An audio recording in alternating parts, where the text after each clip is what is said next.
بسم الله الرحمن الرحیم. ضمن عرض سلام و ادب و احترام خدمت دانش آموزان عزیز، دبیران گرامی و همه کسایی که این ویدیو میبینن. بنده نجاری هستم، فارغ التحصیل فیزیولوژی پزشکی و دبیر زیست شناسی.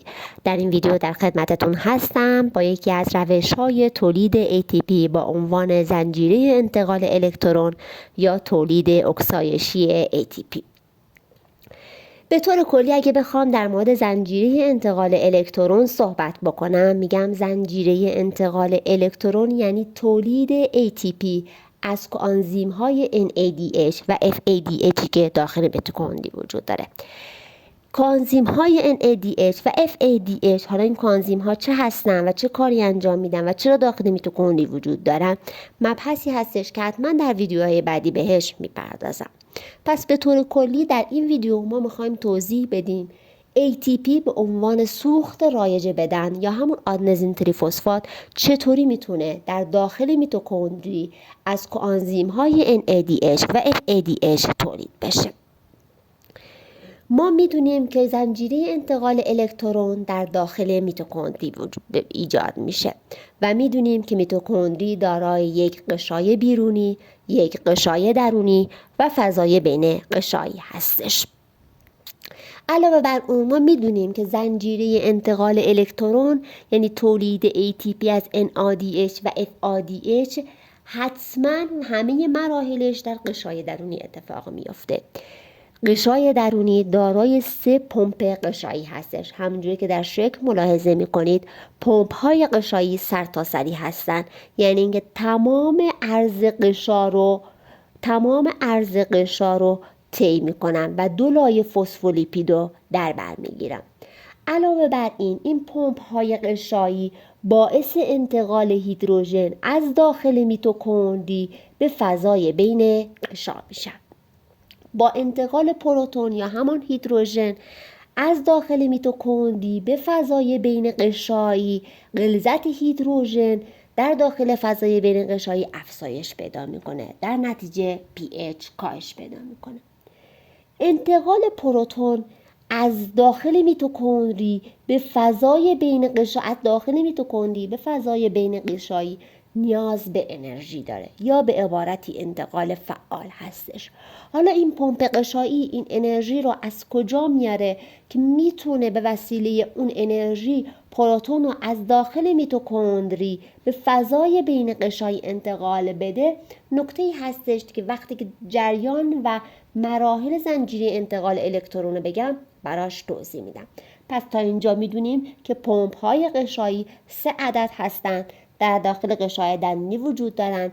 وظیفه‌شون انتقال پروتون از داخل میتوکندری به فضای بین غشایی هستش که این انتقال پروتون نیاز به انرژی داره و این انرژی رو باید این مراحل تامین بکنه. علاوه بر پمپ های غشایی 2 عدد ترکیب پروتئین دیگه همونجوری که در شکل ملاحظه میکنید در زنجیره انتقال الکترون نقش داره. همونجوری که در شکل میبینید ترکیب اول بین 2 لایه غشا یعنی در بخش آبگریز غشا قرار داره، در بخش آبگریز غشای درونی قرار داره و ترکیب پروتئینی دوم در لایه خارجی غشای درونی قرار گرفته شده. نکته‌ای که خیلی مهمه و حتما باش بهش توجه بکنیم اینه که برخلاف پمپ‌های غشایی که توضیح دادیم پروتون رو انتقال میدن، این ترکیبات پروتئینی به علت اینکه منفذ ندارن پروتون رو نمیتونن انتقال بدن. پس تا اینجا ما بیان کردیم که زنجیره انتقال الکترون دارای 3 پمپ غشایی و 2 ترکیب پروتئین دیگه هم هستش. حالا اگه بخوام مراحل زنجیره انتقال الکترون رو براتون بیان کنم، همونجوری که در مبحث در شروع صحبتم گفتم در زنجیره انتقال الکترون قرار ATP تولید بشه. از چی؟ از NADH و FADH. پس داخل میتوکندری ما NADH و FADH داریم. حالا این NADH و FADH از کجا میاد؟ خب اگه بخوام یه توضیح مختصر بدم، میگم این NADH و FADH از چرخه کربس میاد، از چرخه گلیکولیز میاد. خیلی نمیخوام وارد مبحث بشم و بخوام مبحث رو خیلی طولانی کنم. از اونجایی که هنوز تو ویدیوهای خودم در مورد چرخه کربس و مراحل گلیکولیز صحبت نکردم، خیلی وارد این موضوع نمیشم، ولی همینقدر بدونید که NADH که داخل میتوکندری وجود داره از چرخه کربس میاد که چرخه کربس هم داخل میتوکندری انجام میشه. از گلیکولیز میاد، گلیکولیزی که داخل سیتوپلاسم اتفاق میفته NADH تولید میکنه و این NADH توسط انتقال فعال وارد میتوکندری میشه. پس به طور کلی خیلی خودتون رو درگیر نکنید، فقط بدونید NADH FADH داخل میتوکندری وجود داره. حالا ممکنه یا وجود داشته باشه یا از داخل سیتوپلاسم وارد میتوکندری بشه، همینقدر کفایت میکنه. پس ما در داخل میتوکندری NADH داریم. این NADH میتونه اولین پمپ غشایی میتونه این NADH رو بشکنه و به NAD تبدیل کنه. با شکسته شدن NADH به NAD الکترون و همچنین پروتون آزاد میشه. با آزادسازی الکترون و پروتون اینجا الکترون به عنوان نقش انرژی رو بازی میکنه. در صحبت‌های قبلم توضیح دادم، گفتم پروتون وقتی توسط این عدد پمپ غشایی میخواد انتقال پیدا بکنه نیاز به انرژی داره، خودش نمیتونه از داخل میتوکندری بره به فضای بین غشایی. چرا؟ چون داخل میتوکندری غلظت پروتون کمه، داخل فضای بین غشایی غلظت پروتون زیاده، واسه همینم نمیتونه انتقال پیدا بکنه، نیاز به انرژی داره. این انرژی رو کی تامین میکنه؟ الکترون. الکترون میاد چیکار میکنه؟ این هیدروژن رو برمیداره و میبره داخل فضای بین غشایی. پس این نکته رو حتما دقت بکنید که پمپ های غشایی برای اینکه هیدروژن رو بتونن به فضای بین غشا انتقال بدن نیاز به انرژی دارن، به خاطر اینکه این پروتون داره از داخل میتوکندری که سطح انرژی غلظت پروتون کمتری داره میخواد به فضای بین غشایی بره که غلظت پروتون خیلی زیادی داره، یعنی میخواد در خلاف شیب غلظت حمله بشه و چون میخواد در خلاف شیب غلظت حمله بشه نیاز به انرژی داره و نوعی انتقال فعال هستش و ما بیان کردیم این انرژی رو الکترون ها تامین میکنن. همون جوری که دیدیم الکترون اومد هیدروژن رو به فضای بین غشایی انتقال داد. سپس بعد از اون الکترون ها وارد ترکیب پروتئینی بعدی میشن. همون جوری که در صحبت های قبلم توضیح دادم، این ترکیب پروتئینی به علت اینکه منفذ نداره نمیتونه پروتون انتقال بده، پس هیچ پروتئینی انتقال نمیده. ولی این ترکیب پروتئینی میتونه FADH رو به FAD تبدیل کنه.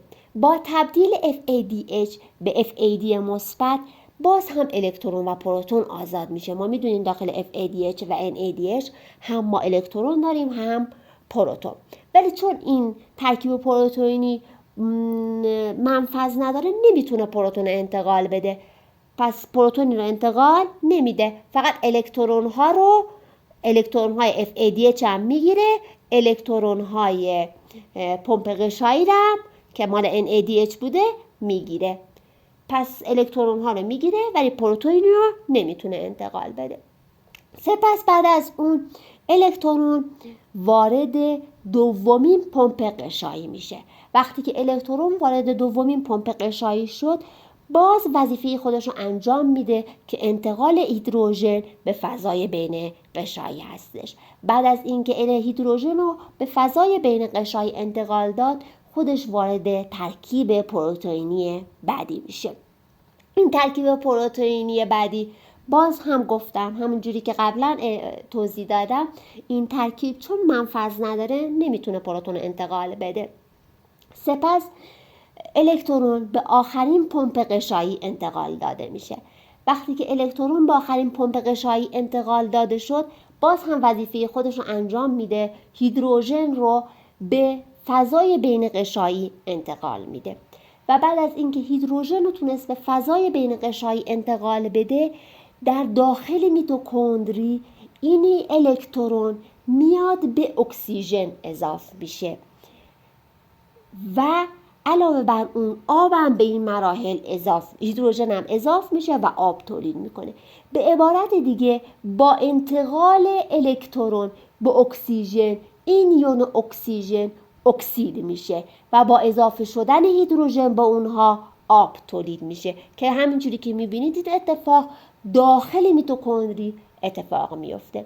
لازم به ذکره که بدونید اکسیژن به عنوان پذیرنده نهایی الکترون عمل میکنه.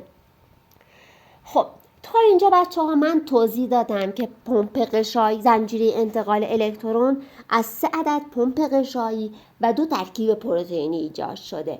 مراحلش رو برات توضیح دادم. گفتم که زنجیره انتقال الکترون ها رو انتقال میده بین یک ترکیبات مولکولی. سعیش بر اینه که با انتقال هیدروژن و پروتون در نهایت و در آخرین مرحله ATP تولید کنه. حالا میخوام بگم که تمام این مراحلی که این 5 ترکیب پروتئینی انجام دادن نهایت منجر به این میشه که غلظت پروتون در فضای بین قشایی افزایش پیدا بکنه. با افزایش غلظت پروتون در فضای بین قشایی باعث میشه که غلظت پروتون در فضای بین قشایی زیاد بشه و این منجر میشه که پروتون ها تمایل داشته باشن از فضای بین قشایی به داخل میتوکندری برن. ولی از اونجایی که ما میدونیم یون ها و پروتون ها نمیتونن از قشا عبور کنن، پس برای عبور این پروتون ها ما نیاز به یک کانال یونی داریم که این کانال یونی ATP سنتاز هستش و با انتقال هیدروژن به داخل میتوکندری انجام میده. باعث انتقال هیدروژن به داخل میتوکندری میشه. انرژی که تولید میشه از انتقال هیدروژنی که توسط ATP سنتاز ایجاد میشه باعث میشه که ADP به ATP تولید بشه و اون مرحله آخری که ما انتظار داشتیم تولید ATP به وقوع بپیونده. پس ما اومدیم در این مبحث صحبت کردیم که زنجیره انتقال الکترون مولکول های پروتئینی داره که میتونه به وسیله اونها تولید ATP کنه. یه نکته‌ای که اینجا لازم میدونم ذکر بکنم، همینجوری که بارها تو این ویدیو اعلام کردم، پمپ های قشایی که 3 عدد براتون توضیح دادم باعث میشن که بر اساس انتقال فعال باعث انتقال هیدروژن به فضای بین قشایی میشه.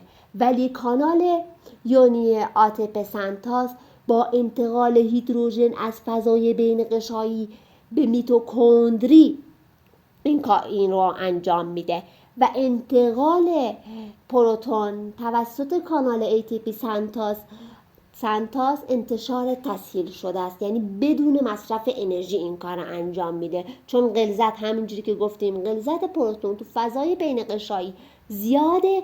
بدون اینکه نیاز به انرژی داشته باشه پروتون ها رو به داخل میتوکندری انتقال میده.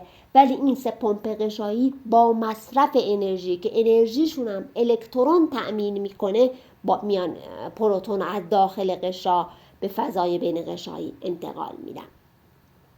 این تمام موردهایی بود که در مورد